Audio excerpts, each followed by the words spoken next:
Kabanata 2877 hanggang Kabanata 2878. Kabanata 2877. Ang lakas nitong si Hanye ay talagang nakakatakot at walang kapantay. Bihira ito sa buong mundo. Narinig ko na siya ay nasa 9 Tribulation Supreme Realm pa lang. Hindi pa siya nakakapasok sa Immortal Realm. Sa 9 Tribulation Supreme pa lamang ay ganito nakatindi ang lakas niya. Kahit ang Holy King, walang makapagsabi kung gaano pa siya katitakot sa hinaharap.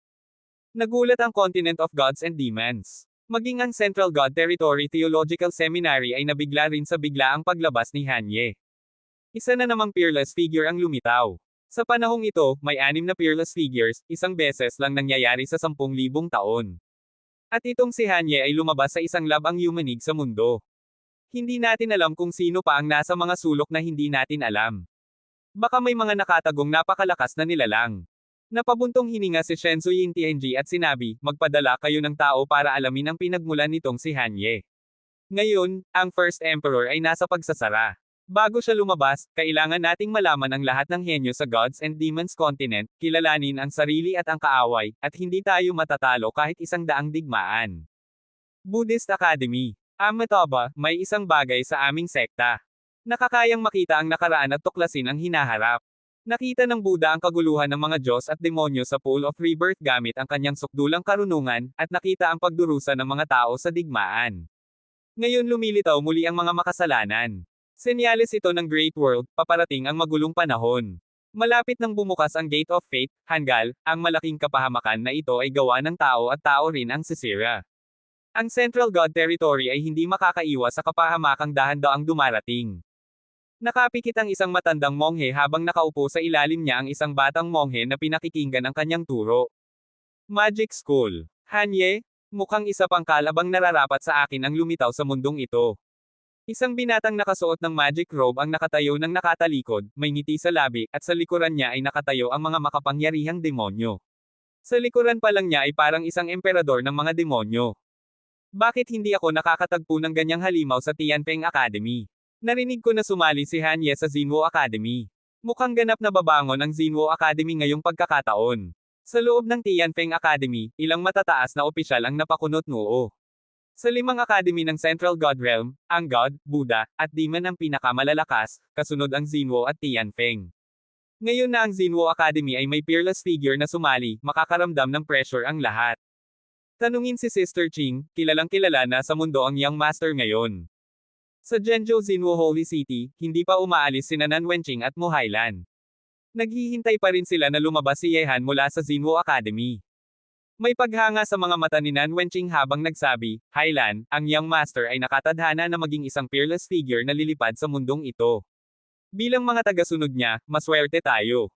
Hanye, pumunta na ba siya sa Xinwo Academy? Sa Yaoqi Palace ng Tianshu Region ng lahing tao, isang babaeng may suot na palace costume ang nakatingin sa bughaw na langit at puting ulap. Tungkol sa pangalang ito, alam niya kung sino iyon. Siya ang lalaking sumaire sa kanyang inosensya noong siya ay nasa Yaozo. Nang maalala niya ang mukhang kinasusuklaman niya ngunit hindi kayang saktan, tinakpan ni Yao ang kanyang ibabang tiyan at mahinang bomb-ontong hininga, ni Yuan. Hindi alam ni Yehan na ang pagbisita niya sa lahi ng mga halimaw, at ang relasyon na nais na sana niyang kalimutan, ay nakatadhana pa ring sumunod sa kanya. Kahit gustuhin niyang kalimutan, may mga bagay na hindi niya kayang bitiwan. Tila nanlalaro ang Diyos sa kanya, ang binhing inihasik ay unti-unting tumutubo. Sa Xinwo Academy, hindi naging tahimik ang buhay ni Yehan nitong 2 araw, ngunit walang nangyari. Simula nang mabaigo si Danji, ang mga batang malalakas mula sa Holy Martial Arts List ay pumupunta sa labas ng kanyang munting bahay. Sa simula, malakas pa ang mga sigaw ng mga ito para pilitin si Yehan na makipaglaban, ngunit noong nagalit si Ziyi, natahimik ang lahat. Kahit naroon pa rin sila sa labas, bantay lang sila, naghihintay na kumilos si Yehan. Gayunpaman, 2 araw na ang lumipas at nanatili lang si Yehan sa loob. Para sa kanya, hayaan silang maghintay hanggat gusto nila. Basta sa oras na mabuksan ang Tianditum, papasok siya para kunin ang braso ng God and Demon, at pagkatapos ay aalis papunta sa Zhongzhou. Pero sa araw na iyon, sabay-sabay lumabas ang 4 na din na hindi pa nagpapakita mula nang dumating si Yehan.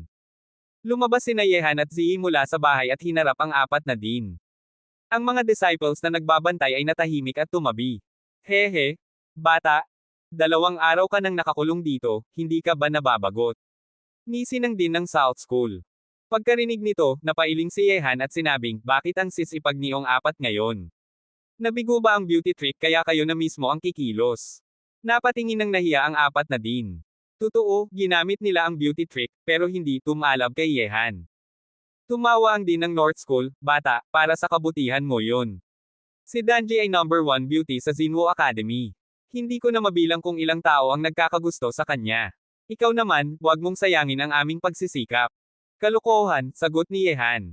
Sige na, dumiretso na tayo sa pakay ninyo. Na-activate na ba ng matandang iyon ang formation? Naging seryoso ang 4 na din at sabay-sabay na tumango. Sabi ng din ng East Institute, na-activate na ng din ang formation ng Emperor's Tomb. Pero sigurado ka bang papasok ka? Paalala lang, sa buong kasaysayan, bukod sa dalagang katabi mo, wala pang nakalabas ng buhay mula sa Heavenly Emperor's Tomb. Wala ring nakakuha ng braso ng God and Demon. Kapag pumasok ka, ang buhay at kamatayan mo ay hindi natiyak. Kabanata 2878. Medyo nagulat si Yehan nang marinig ang mga salita ng din ng silangang institusyon. Mukhang may ilang bagay na hindi pa sinasabi ng matandang din ng Zinwo sa 4 na din. Sabi ni Yehan, hindi kaya ng iba, pero hindi ibig sabihin na hindi ko kaya. Dahil na-activate na ng matandang yun ang formation, istorbo ko na kayo na pangunahan ako. Ang braso ng Diyos at demonyo, kukunin ko yan.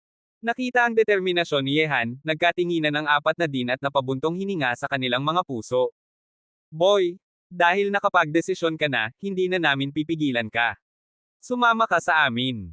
Pagkatapos noon, agad na umalis si Yehan kasama ang 4 na pinuno, at sumunod din si Ziyi. Ang mga disipulo ng Zinwo Academy na nakakita ay napangisi habang papalayong sina Yehan. Sobrang hambog nitong si Hanye. Ang libingan ng Emperador ng Langit ay isang ipinagbabawal na lugar ng aming Zinwo Academy. Kahit ang mismong punong guro ay hindi basta maaaring tumapak doon. Sa paglipas ng panahon, napakaraming magagaling na estudyante ang gustong pumasok doon, pero kahit makalapit sa libingan, doon na sila inilibing sa labas ng ipinagbabawal na lugar. Itong si Hanye, gusto pang pumasok sa libingan ng Emperador ng Langit para makuha ang braso ng Diyos Demonyo. Masyado siyang simple mag-isip, sigurado akong kahit makapasok siya sa libingan, hindi na siya makakalabas ng buhay.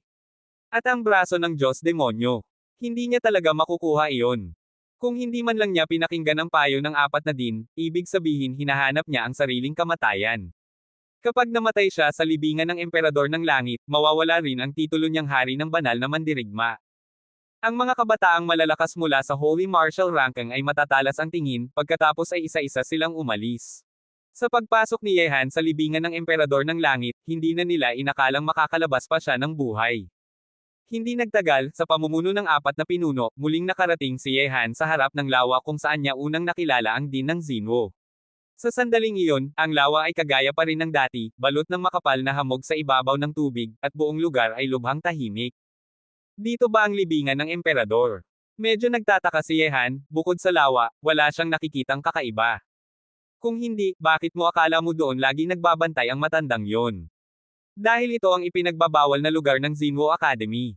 Umupo si Ziyi sa tabi ng lawa, parang isang batang babae, inilubog ang 2 paa sa tubig at naglaro. Nandito na ba ang lahat? Lumabas ang din ng Zinwo, at nagpakita ng bigla.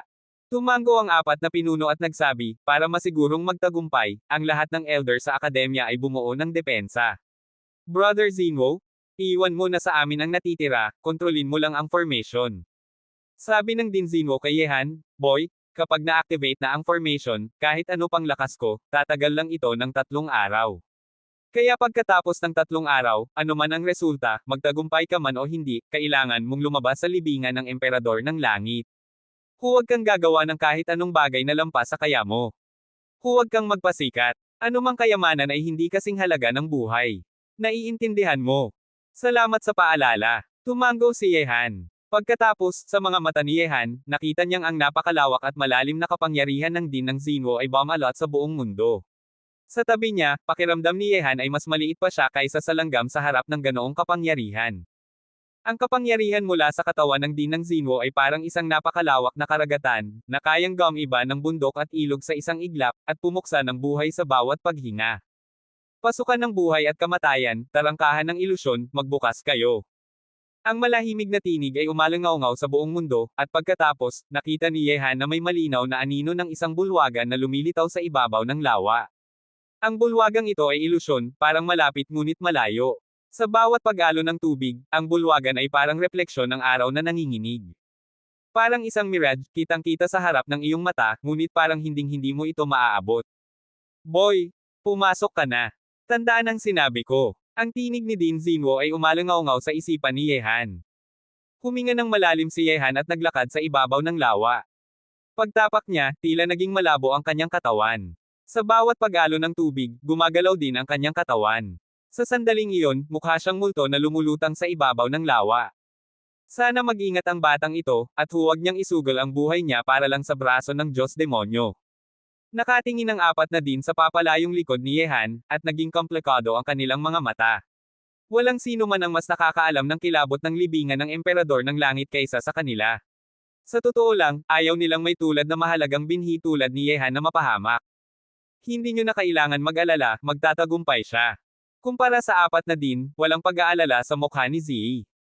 Pagkatapos ng 1,000 taon ng panaginip, nakita niya si Yehan na pumasok sa libingan ng emperador ng langit sa kanyang panaginip. Siyempre, pagkatapos makapasok doon si Yehan, hindi na niya nakita ang karugtong sa panaginip. Ngunit ang himala ng propetikong panaginip ang nagpatibay kay Ziyi na si Yehan ang pinakamahusay na taong nararapat pumasok sa libingan ng emperador ng langit. May mga bagay talaga na nakalaan lang sa mga, espesyal, na tao, at kung hindi ka karapat-dapat, hinding-hindi mo makukuha.